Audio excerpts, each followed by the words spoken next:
Hey guys, welcome to Nerdy Things Pod Extras, exclusive YouTube content for those of you who enjoy our stuff. I'm here with Kevin and Jules, as always, and we were given the privilege of screening a movie, maybe privilege. We were given the ability to screen a movie called Cold Moon. Is that right? That's right. That's the right name. Yeah.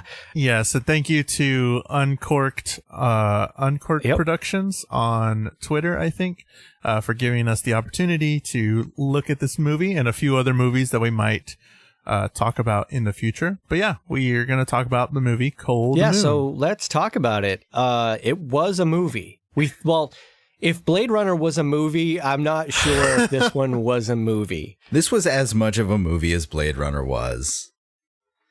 This was... Yeah, if Blade Runner was shot in a handy cam.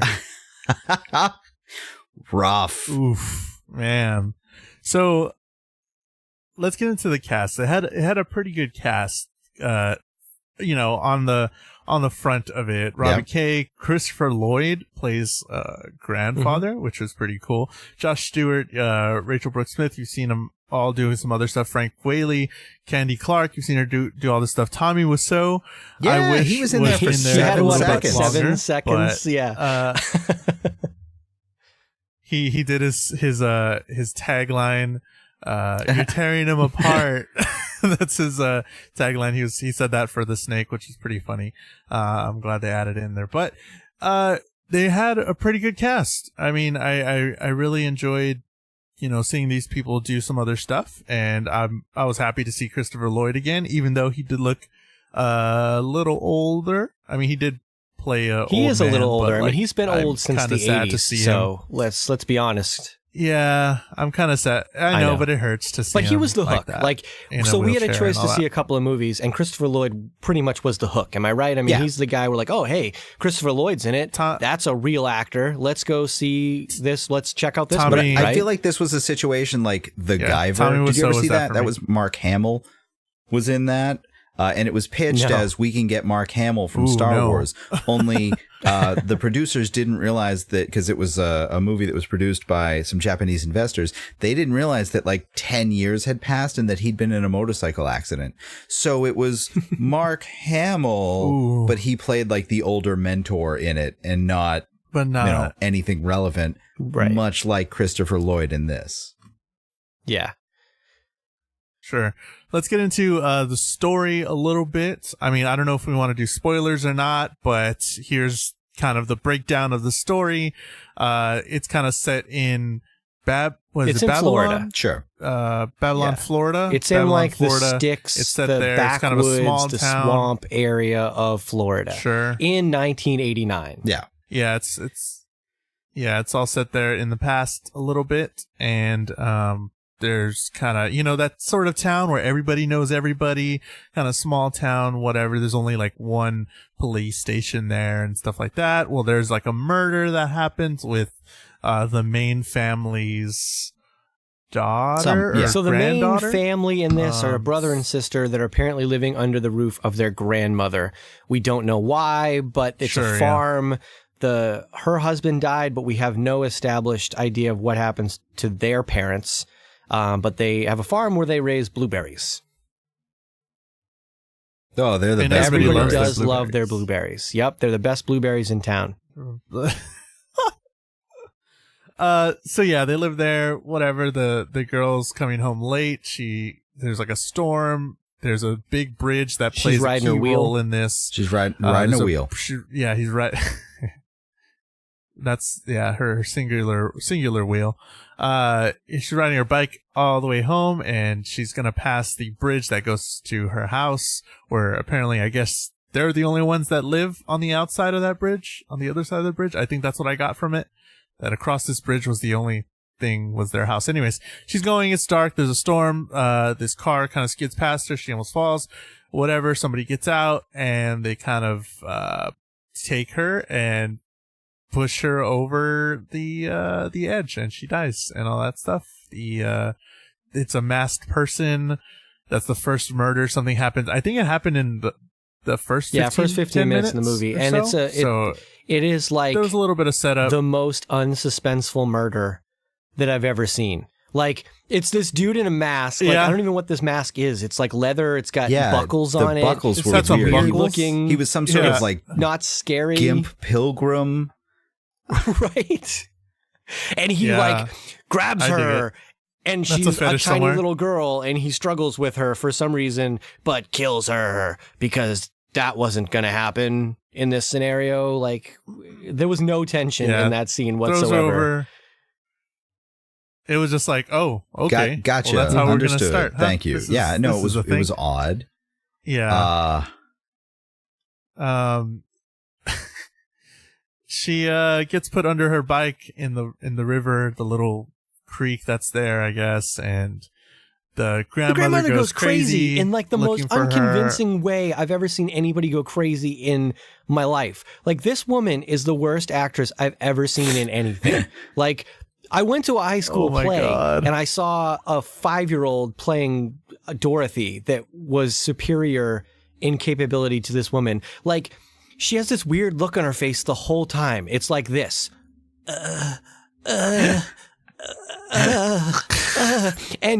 her panic, and it's not even panic at that moment. Like, the girl is a little late. At this point, like, it's a little after dinner.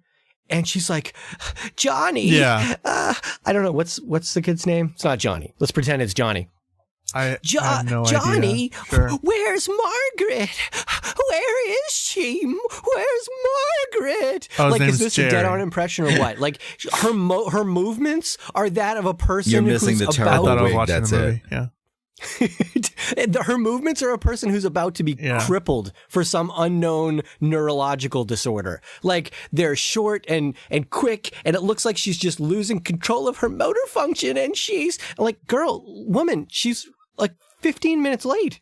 What the heck? Like, this is for like 2 hours later. Okay, if this is the baseline for a little worried, then you have an idea of where this movie's going as far as she's concerned. Like, everything that she does is so ridiculously over the top.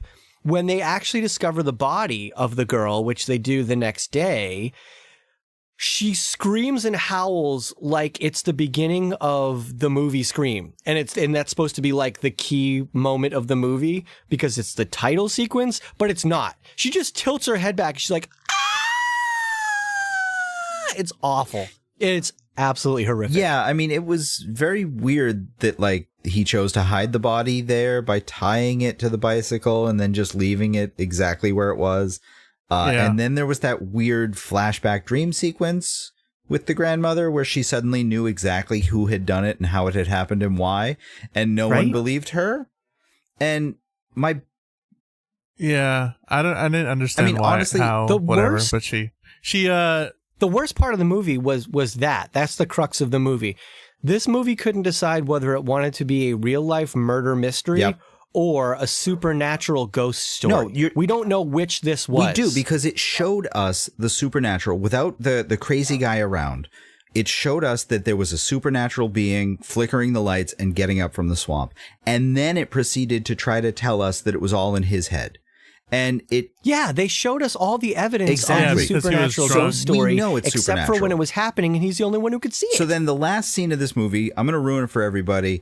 The cops are like, he's missing an ear, and you get the dead guy in the car, and he's flipped over for some reason, and he looks like Tommy Wiseau. The murderer. And then they open up the back, and one of the corpses in the back of this hearse that he was driving for some reason has his ear in its hand. And it's supposed to be that moment where you're like, is Santa real? I like, I don't know, but we know that this is, we know that this happened. Sure. So it was Nathan, the president of the bank, which his father was Christopher Lloyd and all that stuff. He was the person that he took over for him, and he got this girl pregnant, it turns out, and he didn't want that to happen because she's like 16, because he got her drunk one time. This is an alcoholic. This is what they were saying, that it seemed like it was all in his head, because every time he would drink, he would see these sort of visions of the supernatural. And okay, for some of that was creepy. The visuals on this was pretty cool. Some of that stuff was super creepy. The scene in the creepy. graveyard when the coffin started flying and then exploded, I'm not going to lie. That was really cool. That was well done. Did you notice that Beetlejuice came out on a snake? I have that in my notes did here. Did you get that same sense? That is exactly right. No, it was written by the guy that wrote Beetlejuice. Wait, was it really? That's why it kind of yeah. Yeah. You didn't read the notes? It? Yeah, man. It was written by the guy that wrote Beetlejuice. So the grandmother comes out of the coffin in the form, because a snake somehow is in this whole thing. We don't know the snake possesses their bodies, maybe, somehow. We don't really understand that, but they do. Yeah. But when the coffin Super opens, ambiguous. it's a giant snake with Beetlejuice's head on the end, but that's supposed to be the grandmother. Yeah. Weird. They have the same hair anyway. Interesting. I don't know if we need to spend more than 10 minutes on this movie, and we're at 10 minutes and 54 seconds. Yeah, we're done. Sure. I'm going to give it a little TLDR. Creepy drunk dude who has a lot of power because he's the president of the bank, likes to prey on young women, gets one of them pregnant, decides to murder her. She gets possessed by a snake. The ghosts then haunt him, but nobody else can see it. That puts him into another murderous rage. He kills her family members because they suspect him for some unknown reason. The grandma and the brother. He brings his brother with him to witness it for some unknown reason, and then he continues to murder people, including his brother and everybody else, because the ghosts present themselves to him, and then the ghosts kill him. The end. Yep, that's pretty much it. Go and see it. That's pretty much it. Yeah, I think so. Go see it. Maybe. Go see it. If you're fan of like C-grade movies, like old bad horror movies, check it out. Yeah, it was a good B movie, I think. It had some interesting stuff, and again, Tommy Wiseau, I love that guy. For 7 seconds, that's why I wanted to watch this movie. Are we gonna give it a Nope. A number? No? All right. It wasn't the worst movie I've ever seen. Go check it out, maybe, if you want to go check it out. It wasn't that bad. It was bearable. We watched it, and you should watch it too, maybe. So, we're the Nerdy Things Podcast, and if you like our review of this movie, hopefully, this isn't the first thing that you see of us, go check out our podcast. We do a podcast here on YouTube, or it's also on iTunes, Google Play, anywhere you get audio podcasts. Go check out nerdythingspod.com for all of our stuff, Patreon, exclusive stuff, merch, links to all our articles that we write, and of course the podcast. So that's what we do. I'm Jules. Those guys are Kevin and Tim. I hope I'm pointing in the right direction. But yeah, so go check out our other stuff, subscribe to the channel.